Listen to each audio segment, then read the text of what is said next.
आप कहें तो हम अपना घर और जमीन भी डाल दें। इस सीरीज के पिछले एपिसोड में आपने देखा कि जलेबी को घर की सफाई करते वक्त भूपेश के पलंग के नीचे से फटा हुआ कॉन्डोम मिला, जिस वजह से उसे भूपेश और उसकी छिनार भाभी के ऊपर शक हो गया था। इस एपिसोड की शुरुआत में ही एक पुलिस वाला जलेबी के घर दरवाजा खटखटाने आ जाता है। पुलिस वाले को सामने खड़ा देखकर एक पल के लिए तो जलेबी की भी फटके चार हो जाती है, लेकिन तभी पुलिस वाला जलेबी को बताता है कि उसे एक मेड की जरूरत है और उसी सिलसिले में वो आया है। जलेबी मन में सोचती है कि चलो बुढ़ाऊ और बाकी सबका काला खट्टा तो मैंने चख लिया है, अब एक बार पुलिस के डंडे को भी अंदर लेकर देख लेती हूँ। पुलिस जलेबी से कहता है कि आप सैलरी की चिंता मत करिएगा, आपको तो मैं समय से पहले ही सैलरी दे दिया करूंगा। जलेबी कहती है कि ठीक है बाबू साहब, मैं 1 तारीख से आऊंगी। इतना कहकर जलेबी रोहन के घर पोछा मारने चली जाती है। पर अभी भी जलेबी को श्रेया बिटिया की टेंशन सता रही थी। उसे लग रहा था कि जरूर रोहन ही उसे ब्लैकमेल कर रहा है, इसलिए वो जानबूझकर रोहन का फोन पोछा मारने वाली बाल्टी में गिरा देती है। ये देखकर रोहन तुरंत तिलमिला उठता है, क्योंकि उसके फोन में बहुत सारे प्रीमियम स्टडी मटेरियल्स भरे पड़े थे। वो जलेबी से कहता है अभी अभी निकल यहाँ से। जलेबी भी अपने मकसद में कामयाब हो चुकी थी, इसलिए वो भी चुपचाप वहां से निकल लेती है।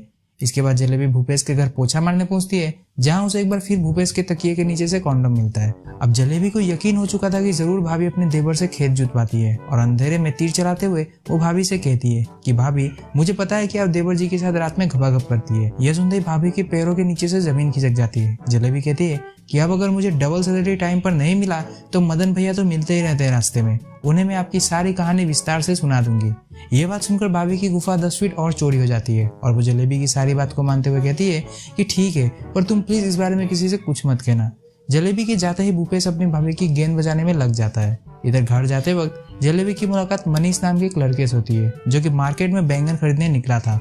जलेबी अंदर ही अंदर मनीष को लाइक करती थी, और मनीष का भी सेम हाल था, पर दोनों में से कोई भी एक दूसरे को अपने दिल की बात नहीं बता पाते। जलेबी मनीष से पूछती है कि क्या तुम्हें बैंगन का भरता खाना पसंद है, मैं बहुत अच्छा बनाती हूँ। मनीष कहता है कि हाँ, कभी आपको टाइम मिले तो मेरे लिए भी थोड़ा बना दीजिएगा। जलेबी को अब मनीष के घर जाने का मौका मिल चुका था। फटाफट से बैंगन का भरता टिफिन में भर के वो रात के अंधेरे में मनीष के घर जाती है। मनीष भी बैंगन का भरता खाने के बाद अपने दरवाजे की कुंडी लगा देता है और जलेबी को गिटार बजाना सिखाने लगता है। बस फिर क्या था, गिटार सीखते सीखते दोनों एक दूसरे के काफी करीब आ जाते हैं, और फिर मनीष जलेबी की गिटार को जमकर बजाता है। अब भाई साहब, अगर आपने इस सीरीज के पिछले 2 एपिसोड को देखा है तो मुझे कमेंट करके बताओ कि जलेबी टोटल कितने लोगों के साथ घपाघप कर चुकी है। और इतना ही नहीं, अभी तो इस सीरीज का 3rd पार्ट भी बाकी है। अगले दिन दादाजी के घर की सफाई करते वक्त जलेबी को श्रेया की मम्मी के कमरे से कराहने की आवाज सुनाई देती है। वो जाकर देखती है कि श्रेया की मम्मी तो अपने हाथों में वाइब्रेटर पहनकर नीचे ड्रिलिंग करने में लगी हुई थी। जलेबी मन में सोचने लगती है कि ये साले अमीरों के भी अलग चोंचले हैं। इनके पास भले ही पैसों की कोई कमी ना हो, पर इन्हें चरम सुख सिर्फ घर का रामू काका ही दे सकता है। लेकिन इस घर में तो रामू काका भी नहीं है, तो क्या दादाजी अपनी बहू की पुंगी बजाएंगे? भाई साहब, अगर ऐसा हुआ तो देखने में तो मजा आ जाएगा, लेकिन फिलहाल इस एपिसोड में तो ऐसा कुछ भी नहीं होने वाला है। एक दिन पता नहीं कहां से जलेबी का हस्बैंड आ जाता है। उसके पीछे कुछ लोग पड़े हुए थे, जिनसे जलेबी के बूढ़ाऊ हस्बैंड ने पैसे उधार ले रखे थे, पर ये सब गया तेल लेने। हस्बैंड आते ही अपनी लुंगी उठाकर जलेबी की पुंगी बजाने में लग जाता है। बाद में दोनों डिसाइड करते हैं कि कुछ दिनों के लिए गाँव जाकर आलू की खेती करेंगे।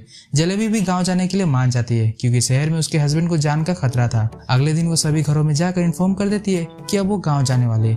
ये सुनकर बुढ़ाऊ, मनीष, जलेबी का मकान मालिक, श्रेया की मम्मी की दोस्त जिसके बुब्स की मालिश जलेबी मस्त तेल लगाकर किया करती थी, सबके चेहरे उदास लन की तरह मुरझा जाते हैं। तभी जलेबी कहती है कि आप टेंशन ना लो, मेरी जगह मेरी बुआ की लड़की आएगी ना काम पर, और मजे की बात यह है कि उसका नाम भी जलेबी है। एंड ओ माय गॉड, आपको मालूम है कि कौन है next jalebi? The bomb item projector Dusane, जिसके कारनामे हम इस सीरीज के नेक्स्ट पार्ट यानी कि पार्ट 3 के एक्सप्लेनेशन में देखने वाले हैं। तब तक अगर आप लोगों ने इस सीरीज के पिछले पार्ट को अब तक नहीं देखा है तो क्या कर रहे हो मेरे दोस्त, राइट वाले वीडियो को क्लिक करके फटाक से देख लो।